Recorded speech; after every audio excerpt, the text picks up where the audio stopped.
Hello, YouTube world. Johnny Mow here, coming to you with a very big question and answer. We're going to go through about 6 questions. We're going to rapid fire and popcorn questions, trying to answer these questions as fast as we can. I'm backed up on them. I'm also going to do a truck reveal here at the end of this video. I'm going to show you what the truck looks like finished up. Remember, I told you it was looking bad. I didn't like the way it looked when we were going up to do our landscaping, even though it was a landscaping truck, a construction vehicle. It was looking rough, so it had new cab corners, new rockers put in, brand new bumper, and truck totally redone over, and it looks great. So I'm going to show you that here at the end. Number 1 question that I got on the last 6 or 7 videos: how do I get licensed to be an applicator? What you want to do is you want to call your state department, find out what materials do you need and where the testing being held. Here in Pennsylvania, you call the agriculture department of Pennsylvania, and we have an office in Gibsonia in Pittsburgh, and we also have an office in Erie. So what happens is that's where the 2 places they give the exam, so I can go there and take the exam. You have to call the Penn State Agriculture Department Extension line to get the agricultural, the books. I think they're between 150 to 700 for the material. They'll send you the material, and you'll get the books, and you can study. Then you can go to the test. You could take the first test you can take is the core. The second is whatever category you want to sign up for. I'm category 7, and I can't remember what the roundup category is. So well, I went down, I took the test. I've taken this test 6 times. The first time I took was back in the 90s. I failed the Cat 7 part of the test, so I had to go back and retake it.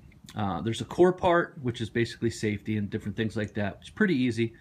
It's a closed book. The category 7 is an open book, but it doesn't matter because the questions are so hard and you don't have enough time to look up every answer. It's almost impossible, so you need to read your material. The second time I took it, I passed it. And then I let my license lapse. And then 3 years ago, I decided, you know what, I'm going to get back into this. And so I took the test again, passed it on my first try. I went down to Gibsonia, took the test, you know, the core, and then boom, category 7, walked out. Didn't even study for it. Just because I'd worked for that landscape company for so long that I memorized everything that there was to know about, you know, procedures and stuff like that. So that's how you do it. Call your state department and then ask them how do you get the material to do what you need to do to take the test. There's a core part, a safety part, and then there's the whatever category you're doing. That's how you do it. Second question I get, since I'm mixing, I got my backpacks right there, getting ready. I'm mixing them up for the day because I have to do 2 lawns. A guy asked me, like, how do you mix your triplet or your Mecamine D? They're almost all the same formulation. So if it says on the label that it's 1.2 to 2 ounces per gallon, 1.2 being low, 2 ounces being high. So what you want to do is you want to calibrate the sprayer. How far can you spray? Now with a hot mix out of my backpacks, I can get those backpacks to spray about 17,000 square feet. Therefore, in order for me to figure out how much of this mix I need to put in there to get at least 1.2 to 2, you would take 2 times 17, which would be 34. So I would put 34 ounces of product in that backpack to get a hot mix. Now if I want to do 1.2, it's around 25, 26 ounces. So every backpack gets 26 ounces of this product. It's pretty easy, but it all stems from knowing the square footage and what you're doing, and it also stems from how far that backpack can go. If you're only getting 6,000 square feet out of your backpack, then it would be 6 times 2, which would be 12 ounces, or 6 times 1.2, depending on how hot you want to mix. A lot of that has to do with air temperature, humidity, and all of that. I generally mix it pretty hot. Now I don't have to because it's cool out and the weeds will suck this stuff in like nothing. Other application, how do I calibrate my spreader? Well, there's a green key on the wall. The very first thing I have to do is I set it to the number that they suggest. I can't remember the number because I only calibrated it 1 time. And then I open the hole and I put that key. As long as that key is in perfect width, then you know when you open a spreader, it's open to the exact hole in its exact measurement. So you start off with that. That's the simple way. Now, how do I get the fertilizer to know that I'm going, if it's a 10,000 square foot lawn, I'm putting 4. How do I know it's 40 pounds? It's almost a trial and error. That'll say on the bag, usually it'll say on the bag. I have an AccuPro, so they say that a medium is N.5. And so N.5 will give me 1.3 pounds per thousand. Now you just check that. You put it on N first and you go and you just check it. It's no big deal. You just check it. It's not like you're going to burn the lawn out unless you're really over the top. But as long as you put that key in and the measurement's right, you shouldn't be far off. You might be within a few pounds either way. Easiest way to do it, I don't put pans out. I don't do all that silliness. You know, guys, you gotta put pans out and you gotta drive over the driveway. You gotta make equal beads. I've never streaked a lawn. That's how I do it. Never had a problem ever in 20 years. So, you know, you could do whatever you want. If you want to do it that way, that's fine too. But I don't do it that way. Now, that's the question on calibrating spreaders. That's the question on this. Here's another question. What do I think of mulching mowers? All right. If you're easily offended, please shut this off because I'm going to tell you. I don't like mulching mowers. I don't like mulch kits on walk-behinds, 0 turns. The only thing I like to mulch is my 21-inch. Usually the technology for a 21-inch is there to do it. When you start getting into the bigger mowers, you have to understand a few things about mowers to understand why mulching sometimes doesn't work with some mowers. Now, in the right conditions, mowers will. But here's the problem. If you're going to be efficient, you don't have time to unbolt and bolt you know, the baffles to go from mulching to side discharging. I prefer side discharging. Now, listen. Look at the throat of this deck. It is huge and it's wide. This deck and the Skag deck and the John Deere deck are all made as throw-in goes, and the Toro deck also. Their technology and everything designed is to get everything under the deck out the deck quickly. So when you put a mulching kit on these mowers, what it does is it changes the airflow of the deck. They generally do not perform well unless in the right circumstances. What happens in a mulching, if you end up mulching grass that is wet, you end up packing down the grass in the grass. And what happens is when you try to go over it the second time, unless it's very dry out, you're going to end up not being able to clean it up. And it makes it a bad cut appearance, and it causes suffocation in the lawns, causes a whole bunch of brown spots. And it's just not what you want. I've never found them to work well. I did use them on my old walk-behind. I stripped them out the very first lawn I used. I just realized it wasn't going to work, and it generally won't work on the bigger machines. Again, if you have a, you know, if you get into July and August and you want to put them on then, that's perfect. That's what they're made for. Dry grass, not growing as much, only cutting off a few inches. But like I said, when I cut a lawn, you're not mulching down 6, 7, 8 inches. It's just not going to happen, guys. And that's majority of the time that you're cutting. So you're going to be trying to take the baffles out, and you're going against the very technology of the deck. Oh, did you see that? I had 2 birds come in here and hit me. That was cool. Did you catch that? I hope that was on video. I actually had 2 birds come in here and just smacked me in my belly and just flew up to the top. Scared me. I don't know how they got in here.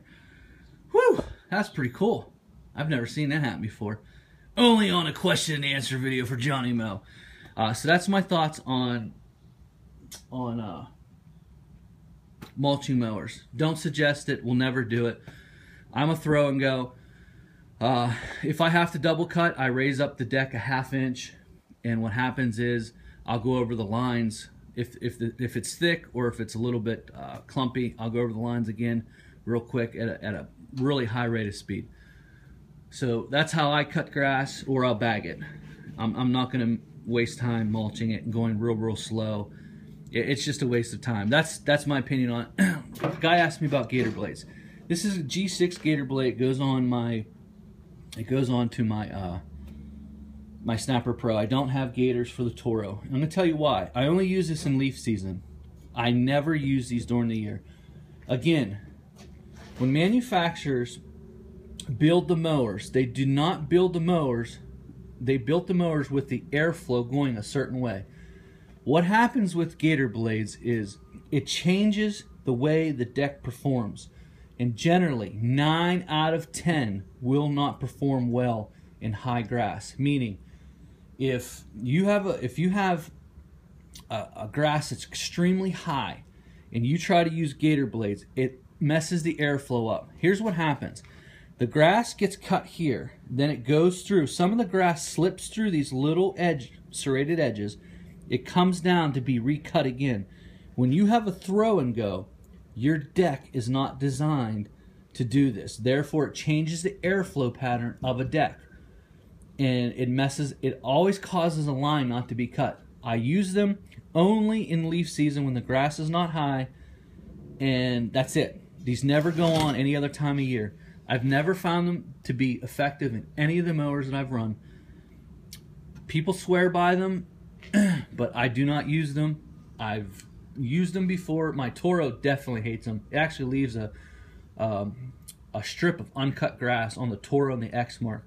These are useless concerning those mowers, especially if you're cutting really high grass. It's going to cause you to double cut because there's going to be a lot of stringers, because basically what you're doing is you're changing the airflow of the deck, which is not created to do. They did not make this deck to work around these blades. It's a good idea, especially for leaves. It absolutely destroys them. If the grass is wet outside and you mulch up and you're trying to use these, what happens is they make little snowballs and they make it worse. So my suggestion is only use these in leaf season. To me, that's the only viable use for these blades, and that's the only way I use them. All right, now for the big reveal, guys. I told you that I was going to have my truck redone, and there it is. New cab corners, new rockers. Got the dump bed out.